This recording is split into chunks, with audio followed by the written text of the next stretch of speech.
If you like the video, make sure to like, subscribe, and comment. For more videos like this, what is the strangest thing that has happened to you that you can't logically explain? Time slipped by my friend and me one day. We got a contract in another town and drove out daily for 2 weeks.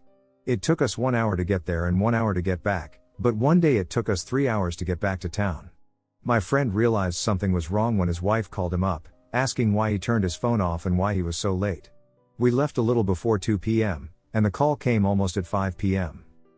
To this day, we can't explain it, and to further complicate matters, we both have receipts from a gas station we stopped at just before we got on the highway that are time-stamped a bit after 2 p.m. My theory is that the aliens took us for 2 hours, but who the hell knows?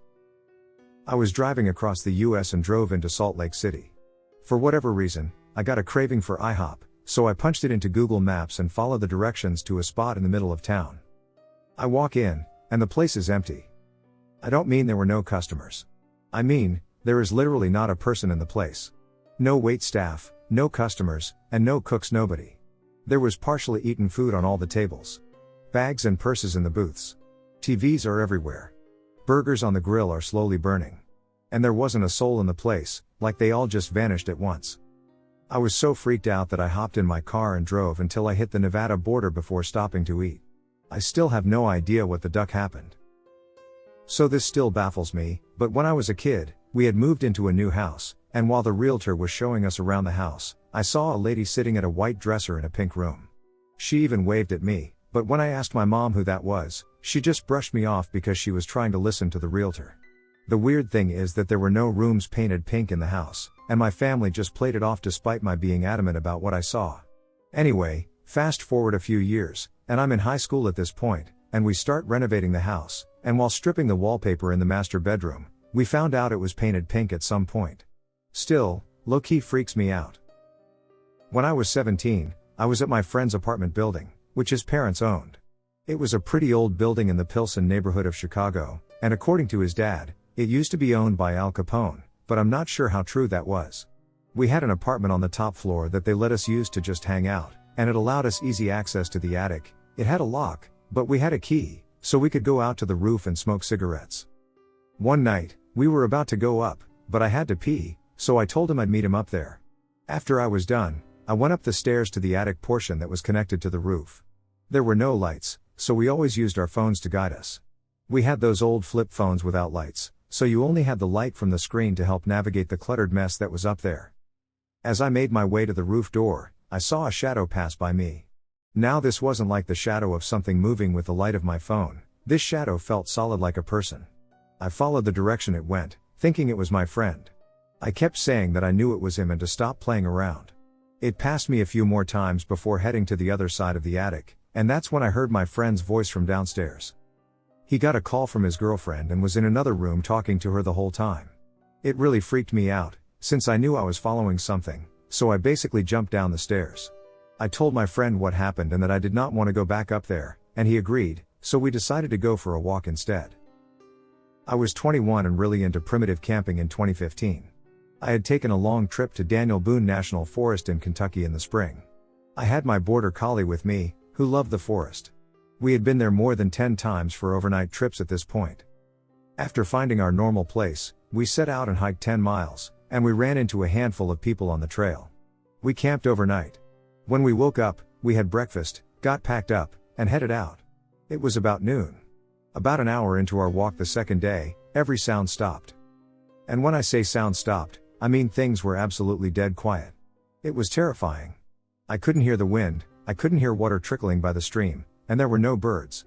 Nothing. My ears rang terribly because of the silence. I can't emphasize how terrified I was. I had never experienced anything like this. And then my border collie growled. I could hear the growl. It sounded so strange in the quiet. And at that point, I knew that it wasn't just my ears. I talked to my dog and tried to calm her down, and I could hear my voice.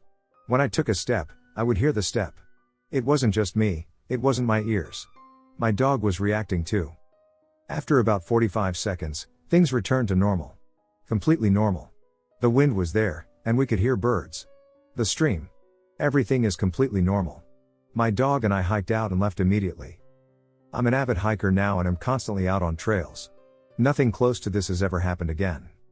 I swear to God, I still have nightmares. I've never been back to that forest. I spent a week in the Highlands of Scotland with my his 3 brothers, their wives, and their kids. We rented a building at some huge house in the middle of nowhere. If you've been to the Highlands, you'll know what I mean. This building had 3 floors, and we were all on the 2nd floor watching TV. My was about to go for a cigarette downstairs when he opened the door onto the hallway and stopped. I can hear someone sweeping downstairs. We all stood and listened. We all heard it and crept downstairs together. No one was down there.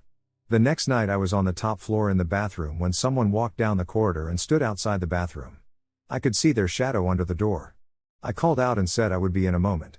I came out, and no one was there, but I could still see the shadow under the door just before I opened it.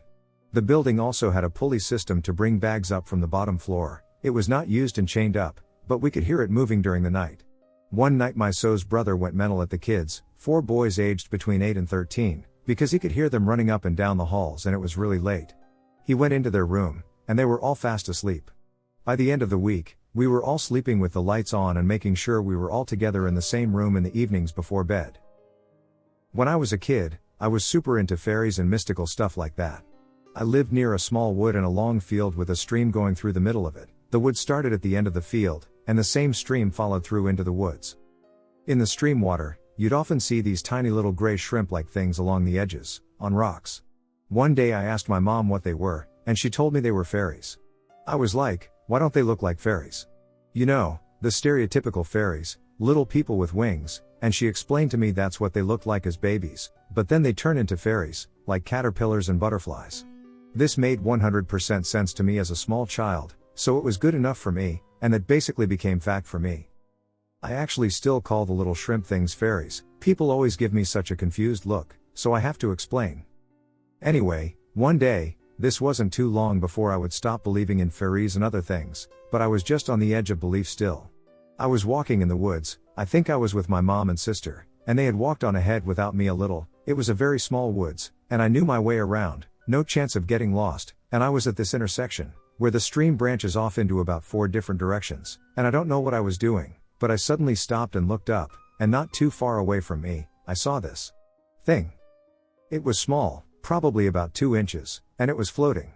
It was such a weird shape, it was like a plumb bob, but the neck was shorter, and it had a head, which was kind of shaped like a small tulip, but it didn't have a face, eyes, or any sort of detail really, not that I could see at least. And it had what I assume were wings, but they didn't flap up and down or back and forth, they spun around the neck, like helicopter blades. But it didn't just float, it darted. Up, diagonal, pause, left, pause, right. And it wasn't a windy day, there was no gust of wind, and even if there were, it didn't move like something manipulated by wind. It's hard to explain. If it weren't for the way it moved and the shape of it, I would think it was falling or maybe even a dragonfly, but it was so clear to me at the time that I was certain it was neither of those things. I always try to remember what color it was, but I just can't. But the shape I perfectly recall because I drew it over and over again for months after I saw it. I watched it for a long moment, and I was amazed. There was no doubt in my mind that I was witnessing a fairy. A real-life fairy. It made sense to me that they wouldn't look like the fairies in books when they are born as shrimp, obviously, they'd be more insect-like. I looked away for a second to see if my mom and sister were still in view and called them, shouting Mom. Mom. I found a fairy. But when I looked back, it was gone. My mom came over thinking I meant the fairies, shrimp things, but I was like, no, I mean a real fairy. She was like, oh wow, really? You know the way adults do it when they're trying to humor a child, but the child doesn't pick up on it? Yeah. I didn't pick up on it, so I made a fool of myself trying to explain it to her. She obviously thought I was making it up, playing pretend or something, but although I was very imaginative as a kid, I never did anything like that. I never claimed anything I was pretending was real, and before this, I'd never actually seen anything, even imaginary. Now I wonder if it was just my child brain having a fanny attack and going a bit wonky and hallucinating, but I've never hallucinated before in my life, so why would I have hallucinated for that one moment? And like I said, maybe I just saw one thing and it looked like something else, but although I only watched it for a moment, it was still long enough to get a clear view of it. The shape of it was so odd and specific that it just stood out to me. It was one of those moments when everything else just seemed still. Anyway, these days I don't believe in fairies. But this is a memory I have, and belief, or lack of belief, doesn't change what I saw, so while it might not have been a fairy, it definitely was something very odd. Walking through some woods on the edge of town, me and a friend found a little junky shack that had a roof, mattress, needles, spoons, etc. strewn all over. There were arrows spray painted on the ground, mostly rock, that seemed to lead to the shack, so we followed them backwards. About 30 feet away, the arrows led us to what looked like graves. One looked fresh, the dirt still a bit loose on top, about 6'x2, and beside it was a hole of the same dimensions, only 5 deep with a pile of ground beside it, no shovels in sight. We GTFO out of there. We were 15 and baked, and it was too much at the time. During the 1970s, before I was born, my dad worked as a trail guide in California. He'd lead groups of tourists on horseback across mountain trails and such, and he met a lot of people during his time there. He met this Native American guy, who started out as a regular customer and eventually became an employee. He came from an Indian reservation, although he never said which. He also didn't explain why he left. But he was a cool guy, so my dad never really gave his origins much thought. He always figured that he left for personal reasons and didn't want to be bothered about it, so my dad never brought it up. One day, my dad, his brother, and his Native American friend were out on the trail with a group of people. It was a pretty ordinary day. My dad and uncle told jokes back and forth, their friend laughed and jeered, and the tourists took pictures with their bulky cameras. Nothing unusual. As they were moving along, somebody shouted, "Coyote," and pointed into a little valley on the left side of the field. Again, nothing strange. This was in the grassy chaparral of Central California, and coyotes are a very common sight. My dad and his companion stopped their horses so that their guests could have a look at the creature. My dad and his friend got to chatting, but my uncle kept staring at the coyote, with his features all scrunched up, like he was trying to get a better look. My dad asked him what was up, and he said, "This coyote. It doesn't look healthy." The coyote had very long and thin legs, and it didn't walk normally. Most dogs walk by lifting a front leg and then lifting the opposite back leg, but this coyote walked by lifting both legs on one side of its body, sort of like a camel. Its snout was also a good 3 inches longer than normal, and it held its nose high into the air as if it were sniffing for something. My dad said that it was probably just deformed, and my uncle agreed. Their friend, however, was silent. He was slightly shivering and staring directly at the weird coyote. My dad put his hand on his shoulder and asked, "What's wrong?" With a shaking finger, his friend pointed at the coyote and said, "The tail. Look at the tail." My dad looked and said, "What do you mean? It has no tail." The friend said that he'd explain everything when they got back to base camp, so my dad led the guests down the trail. The coyote followed them. It didn't come up from the valley, but it followed the group. The tourists thought it was fun to have a little companion, but my dad's friend never looked at it. He was silent the whole way back. When they were just a couple hundred yards from the base camp, the coyote leapt out of the underbrush, about 20 feet in front of my dad and his companions, freaking the duck out of them and the horses. The coyote stared directly at my dad's friend and smiled. Not a panting smile, like most dogs do, but a full-on, teeth-bared smile, which showed off its yellow, brown-stained teeth. The friend stared back and produced a small piece of wood with an arrow burned into it. He showed his face to the coyote, which looked away. Then the creature howled. Coyote howls are usually high-pitched, but this one was very low-pitched, almost baritone. It sounded like the thing had fluid in its lungs, as if it were drowning and able to make one final scream. Then it ran back into the bushes. My uncle, ever the jokester, turned to the stunned tourists and said, "Well, I hope you guys got your money's worth." At camp, my dad's friend wouldn't give them the whole story, only vague statements like, "It killed them, and now it's going to try and kill me." He said that he did this to protect my dad and uncle because the less you know about it, the better. He gave them each a small piece of wood with an arrow on it, saying that it would protect them from the thing. He'd made them himself, he said, and he was glad that he got to test them out. He drove out at 8 o'clock, and my dad never saw him again. My father always used to tell this story when I was younger, especially during camping trips. He's a high-spirited kind of guy, so he always says it in good spirits. But sometimes, he says that on cold nights, when the wind is blowing and there's a rustling in the trees, he can hear the low howl of the thing that wasn't a coyote. In my culture, if someone dies in a violent way, we should burn their clothes immediately. My uncle, who was a degenerate loser and predator, died in a fitting fashion. He was dragged by a car and thrown into a ditch. The coroner's office released the clothes that he was wearing at the time of his death. My uncle warned his sister, my mother, and his wife not to look at them. But they got curious and wanted to see. I followed them down the stairs, and they made me stay outside the room while they were snooping. While we were down there, we heard a smash upstairs. We ran upstairs to see, and a bunch of glasses were shattered, and no one was in the house. My aunt and mother were spooked, but they didn't think much of it. This house was in the middle of nowhere, and it was the middle of winter. Our wakes are 24 hours long, and someone must always stay with the body. A family friend was leaving the wake and drove by the accident scene. She saw what she was certain was my dead uncle, and he smiled at her. In a very unsettling way. We woke up the next morning, the last day of the wake and one day before the funeral.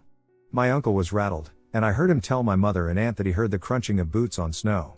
It was 4 a.m., he went outside with a shotgun, and no one was there. My aunt and mother came clean about what they had done. My uncle said he warned them. They started a fire and got rid of the bloody clothes. He was buried the next day. No one bothered them again. I grew up on a property that connected to a game preserve, so my brothers and I practically ran wild in it constantly. Over the years, there were many times I felt there was something bad in the woods, not all the time but more at night, and not even every night. We also had an outhouse, so I'd have to go out in them at night more than your average kid. Flash forward to being 14 or 15 and deciding to go get some plants to make a terrarium. I walked back down the public dirt lane not too far from the house and still touching our property, a place I walked with the dogs all the time, and went maybe 40 feet up the bank into our part of the woods. It's a gorgeous spring day, the sun is shining, everything is beautiful, and I realize I don't hear any birds. No squirrels, absolutely nothing. Then I hear a rhythmic tapping noise come from further up in the woods. I figured it was a woodpecker and kept looking for plants. But it keeps making noise only when I walk, and it falls silent when I do. It keeps getting closer and starts walking to rustle leaves, waiting for this damn bird to appear. The noise finally gets close enough that I should see this devious woodpecker, who doesn't sound entirely like a woodpecker anymore. There is nothing. Yet it keeps coming closer and closer, making what now sounds like someone slapping their thighs in rhythm. Now it's gotten even closer, and I realize whatever it is has been ducking with me this entire time to get closer, and I have that moment that makes my insides feel like they've melted, and I'm about to crap myself because that is dreadful because there is something bad almost on me, and I flew through the woods and threw myself off the edge of the 6-foot bank straight out into the road. How I knew I'd be safe on the road, I don't know, it just felt like a boundary that wouldn't go on in my gut. It did follow me along the road about 20 feet into the woods until I came within sight of my house. I didn't tell anyone for years because I felt silly, and then one night I told my mom and little brother. He just looked at me and said, "Why do you think I stopped going back there?" It followed me once from the other side of the road. My very sane, non-paranormal believing so used to see this creepy, short, troll-like creature in his room in a house he lived in, only there. He said it looked like a short troll with a huge nose and a giant gaping smile that would just stare at him. He chalked it up to hallucinating, but one day I heard about a pukwudgie, and all my hair stood on end. A pukwudgie is a 2 or 3 foot tall, 0.61 or 0.91 meters, troll-like being from Wampanoag folklore. Pukwudgies' features resemble those of humans, but with enlarged noses, fingers, and ears. Their skin is described as being a smooth gray and, at times, has been known to glow. My mother had told me about a strange dream. I was in a mansion, and the closer I got to the cellar, the deeper her sense of dread had become. Something evil and dangerous was just out of reach. I woke up feeling so strange, I almost called you to see if you were okay, but it was 4 a.m. We chuckled about her weird little psychic feelings and moved on. A few months later, I was hiking with a friend, and we came up on an old abandoned farm. It was cool and just a tiny bit creepy in that abandoned farm way, but on a nice sunny day, it was mostly just cool. The farmhouse was huge and boarded up, and being the kind of folks we were, we broke in. Inside was a time capsule. Everything looked as though the inhabitants had left suddenly sometime in the 1960s. There was still an old tube of Colgate and prescription drug bottles in a bathroom, made, but dusty and somewhat rotten, beds in the rooms, magazines on side tables. As we worked our way back, the elements and animals had made more progress, the floors softer, and the walls more crumbly, until I got to the large service kitchen, where the floor started to look actively dangerous, some boards flexing ominously underfoot. I tread very carefully. Still, I felt compelled to explore the dishes and mouse-invaded food containers in the cupboards. An old junk drawer full of vintage crap. I turned to my friend to show him something and realized he wasn't there. When had we split up? What room was he in? I called his name and then noticed one of the doors open on the stairs leading to the basement, like a black mouth. I said his name again, and my voice seemed to echo back from that void. Cold, musty basement air felt like it was blowing at me, And I felt the creeping edge of uneasy fear, alone, no sound of a friend, odd anxiety about those dark stairs. I turned back to the way I'd come in, calling my friend's name, and eventually found him in a side study, looking at old books. "We should go," he said. "I'm getting creeped out." "Me too." We made a careful exit and headed back. On returning to cell phone service, I had multiple missed calls from Mom. "Are you okay?" she asked. I had one of those mom moments. I just got really worried. "Everything okay?" "Sure," I told her. "We were coming back from a hike and we'd found a cool old house." I started to describe it. "Oh wow," she said. And then she started to ask specific questions. Was there a red dining room with broken glass cabinets? A floral bedroom with a huge 4-post bed? An old white enamel cook stove in the kitchen? She was describing the house, which was 2,500 miles away from her. "That's the mansion from that dream I told you about. A sprawling old farmhouse?" "Yes." And then she started crying. "Oh geez, I'm sorry, this is so crazy. I saw that house. Oh, you can't ever go back there. I'm feeling that dread again. That cellar. There's something awful in that cellar. Please promise me you're okay." She was nearly hysterical, describing that cellar door I'd seen, the stairs leading to blackness, and the rotten floor of the kitchen. I had to promise her we wouldn't go exploring there again, which was easy. I felt cold and tingly and deeply sad at the sound of my mom, who was overwhelmed by her weird premonition. I felt overwhelmed. I'm a diehard skeptic, but she described the abandoned house I was just in a part of the country she'd never been to. My friend was thoroughly unnerved too.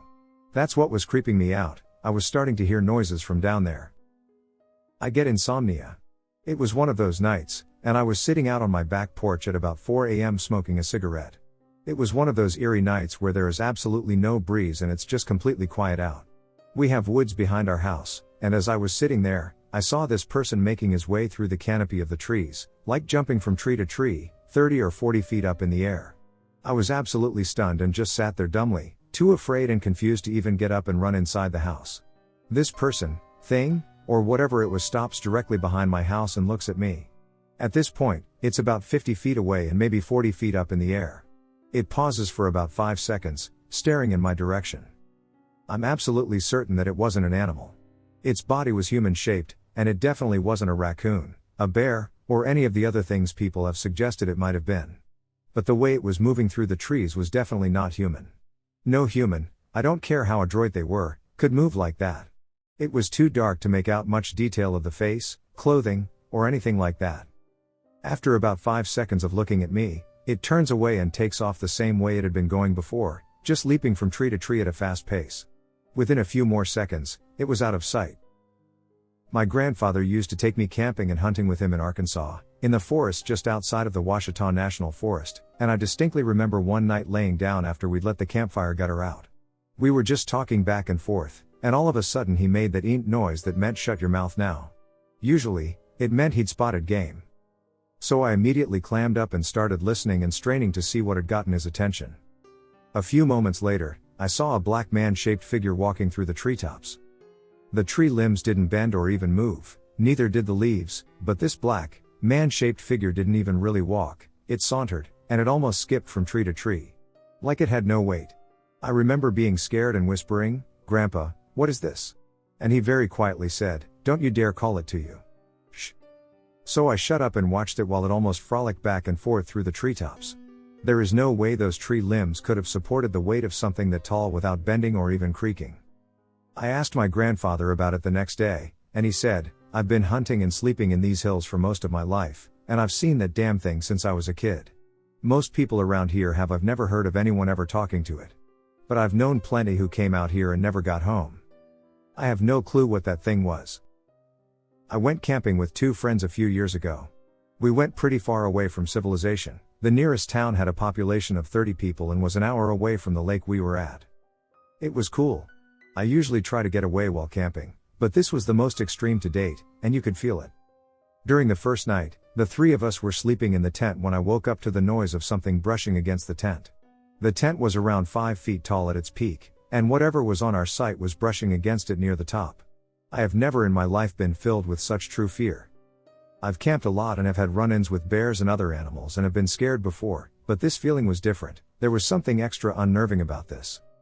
I stayed laying there completely still with my heart beating out of my chest as whatever it was kept methodically brushing against the tent. It wasn't making much other noise other than going back and forth on the tent. I put my finger up to my face and made the shh gesture before slowly poking my friend, who was sleeping facing me, awake. He heard the noise immediately, and his face dropped. He was wide awake, looking at me as we just stared at each other wide-eyed. He spent a lot of time growing up on a reserve in the accompanying mostly untouched land in coastal BC, but later explained that he never experienced anything like it. So we laid there for a minute wide awake, practically shaking with fear, and then next thing we know we both woke up in the morning. We woke up at the same time and immediately started asking what the hell happened last night. We both felt so awake at the time and were having trouble understanding how we had just fallen asleep. We explained it to our other friend as he awoke to us frantically recapping the evening. When we left the tent and went back to the site, everything looked normal. There was a half-full box of Ritz crackers that we left out, our fault, untouched. The one thing that looked different was that we had left a stack of red plastic cups out on the table, and they were all melted on one side to the point where we couldn't pull them out because they had a new indented mold. It blew our minds. We spent the whole day trying to figure out how that could have occurred. It makes no sense. One of my friends fell very ill as the day went on, and we decided to leave that site after that next night and camp the other 2 nights of our planned trip at a more populated site closer to home, as we were all very uneasy about what had transpired. I'm not even sure what I think happened. All I know is that is the creepiest feeling I've ever felt. Whenever myself and the friend with whom I woke up get together, the conversation ends up on that night always with the quote, "What the hell happened that night?" When I was a little kid, about 5 or 6, I was sleeping alone in my bedroom, which I usually shared with my older sister, who was away that night. I had a lamp above the side of my bed. This is important for the story. Anyway, I went to sleep and woke up needing to go to the restroom late at night, which was across the hall, so I got out of bed and saw something out of the corner of my eye. It was this hairy monster-looking thing sitting cross-legged on the floor below the night light on the side of the bed. This is the only time in my life I felt like I needed to scream, but nothing came out. I was frozen in fear. The monster grabbed me, put me on his lap face down, and bit my lower back hard. Next thing I know, I wake up and I'm hurting on my back, and I get up and look out the window. I don't know why I thought maybe I'd see something. I didn't see anything and thought I dreamt it and went back to sleep. The next day, my mom is putting a shirt on me and freaks out and says, "What happened to your back?" I looked, and sure enough, there was a bloody scab in the shape of a bite. I told her the story, and she said she always believed me. I still don't know what that creature was, and I've never seen it again, even 20 years later. I still remember it like yesterday, though. I had just moved into a tiny town that was literally in the middle of nowhere and had less than 100 people in its total population. I was about 7 at the time, and I had overheard my parents talking about a dog that kept barking all night long, keeping them up. I wanted to help them, so I went out looking for neighbors with dogs to ask if they could maybe keep their dogs from barking all night. So this particular town had a bad track record of houses catching on fire, so there were a lot of old, half-burned, or ruined houses that had just been left to the earth. This particular incident happened in one of these ruined houses. As I'm walking around, I hear someone call out to me, and I turn to see a very beautifully kept lawn in front of a nice white 2-story house. There is a nice old couple sitting in lawn chairs out front, and the woman is calling me over. I walk over to the fence. The woman asks me what in doing walking around by myself. I had been living there for about 6 months at that point, so I knew everyone, and it wasn't that weird for parents to let their kids out by themselves. I tell them about the dog and ask if they know about it. The woman says that it is her dog and she will try to keep it quiet from now on, and then she offers me a full-size Snickers bar. I took it. I know, don't take candy from strangers, but there was a fence, and also, like I said, it was a very small town, and I wasn't really afraid of anything happening. Feeling like I had accomplished my goal, I went home. At the time, I really wanted to eat the Snickers, but it had melted on my walk back, so I stuck it in the freezer to chill. Then my friend comes over, and we head over to her house, and I forget about the candy. Wondering how the ruined houses fit into this? Well, when I return home from my friend's house, I tell my mom about the nice couple and that they would keep their dog quiet. I tell her where the house was, and she gets really confused. What do you mean? There isn't a house there. I would have shown the candy as evidence, but I had totally forgotten about it. After some back and forth, we agree to go on a walk tomorrow in the daytime so I can show her which house I mean. The next day, we walk down to where the house was, and there is no house. The well-kept lawn was just overgrown weeds, and the house was nothing more than a pile of rubble. Only the fence remained. I ran home to show her the candy that I had just remembered about, and that was gone too. Disclaimer, my little brother was known for stealing things, so he might have taken it, but still. I still get chills when I pass by that vacant lot to this day, and I am now 20 years old. There's a place here in Alabama in my town called Crybaby Hollow, and it's just this old bridge in the middle of a forest where a woman drowned her baby a good while ago. I can't remember who exactly, but I used to think it was just an old tale parents told their kids. Well, my friend and I parked our car on the bridge and decided to see what was there. They say the spirit of the baby is still around, and if you say cry baby cry, you'll hear a baby scream in the distance, wanting for its mom. We turn off the car and the lights, sit there with the windows rolled down, and yell out those words. For 15 minutes, nothing happened, not even a bug chirped. Right when we were about to turn the key in the truck, my friend and I heard music from a child's toy. It was a faint pop goes the weasel melody. Next thing we know, we hear a baby wailing in the distance, and there is no one that lives in that forest. It is all condemned, and we are a good 20 miles from the nearest civilization. It's not as cool of a story as the others, but it makes my blood run cold whenever I hear a baby cry now. One night, I was out walking. I lived near a forest. I went down a path I hadn't noticed before, and at the end there's a bloody cemetery. Oh, well, I thought I might as well finish my cigarette at the cemetery, so I'm walking around and get to the end of the cemetery, where there's a decrepit brick wall. Then I see a black, shadowy, smoky thing, kind of like the Black Riders from Lord of the Rings, looking at me and climbing over the wall. I noped it out of there. Finally, when I got home, I opened the door, and my girlfriend screamed with absolute horror on her face. She eventually calmed down, and she later explained that I didn't look right. It still gives me goosebumps, 20 plus years later. I have a very clear memory from when I was about 7 or 8.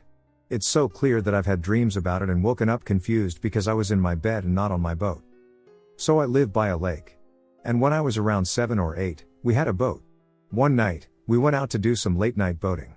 We get to the dock and, as my parents were backing the boat in, I see a massive tail rise out of the water, followed by a huge shape that had to be at least 10 feet long and 5 feet wide that swims in close to shore, then along the shore towards the watersport area. I tell my parents, and they don't believe me. So, we hop on the boat and start motoring towards the watersport area to tube. As I'm out on the water, I feel a weird presence behind me. It almost feels like something is pushing us. Then it stops. As we turned around about a mile later, I got a glimpse of the chaser. It was huge, I think grayish brown, and I remember a large, spined pair of fins running down its side more than anything. It was a long way off, on the opposite bank, and it was sunset, so I might have been mistaken, but my friends who also live in the area say they remember seeing something big in the water, seeing an unexplained wake in the water, or just a sense of general unease. I've even seen a giant flat mass, like the hull of an overturned boat, appear and disappear by my house. Creepy AF, I still have no idea what it was, but I know something's in that lake. Also, another quick story. One time during an insane windstorm, like a shake the entire house storm, I heard a scratch at my window. I went to investigate, and I saw a little figure with red eyes. Also, at the exact same time, the smoke alarms went off. I leapt out of bed and hid under the covers for the entire rest of the night. I now realized that I had seen a raccoon, and the fire alarms went off because of the windstorm. Still spooky, though. We live in a tiny village in the middle of the woods. Recently, every couple of weeks, we'll hear someone walking on our deck, just walking around the house, scraping the walls and tapping on the windows, over and over again. It usually happens between 11 p.m. and 2 a.m., and it's always on cloudy nights.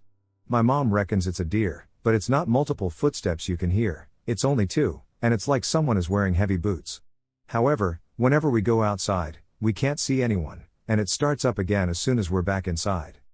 It's creepy as duck. The last time it happened, I went to the kitchen at about 12 a.m. to make tea. We have 2 huge windows in our kitchen, one facing the woods and the other facing the sea. I couldn't shake the feeling that I was being watched and that I shouldn't be there. The rest of the night, I felt uneasy and cold. Whenever I went outside for a smoke, it went deathly quiet, and the only way I can describe the air is that it was heavy, like when you're standing in a room filled with strangers and no one is talking but everyone is staring at you. Then at 2 a.m. I went to let the dog outside, and it was as though nothing happened. You could hear the bats squeaking and the owls in the forest, and you could also see the moon behind the clouds. I don't know what it is, maybe it's just a coincidence and I'm just getting worked up over nothing, but it's definitely creepy. As a kid, I used to have awful nightmares every night, as well as the occasional night terror. It had actually gotten so bad that I never slept more than 4 hours a night. I think it was thanks to a mixture of sleep deprivation and general paranoia that I began seeing things out of the corner of my eyes, and usually there'd be nothing there when I took a double take. Once, though, while I was walking through a hallway in my house one night, I turned, and there was actually something there. It was tall and looked like a smoky, wispy silhouette, except for the yellow eyes, which looked very solid and bright in the low light. I've never felt the same level of dread as I did in that moment. I used to be religious, and I didn't know this until years later, but my church had actually told my father that something with yellow eyes was tormenting me. It made my skin crawl when he told me because I never actually told him about it. At some point, it stopped, and I grew up and mostly forgot about it. A few months ago, I took my preteen sister to see a midnight showing of a horror film, and afterward we began talking about our weird and creepy experiences and tried to rationally explain them.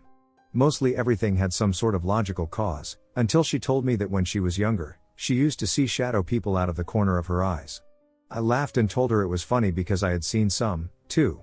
It stopped being funny when she told me about how she was watching TV in our house during broad daylight while she had stayed home sick from school.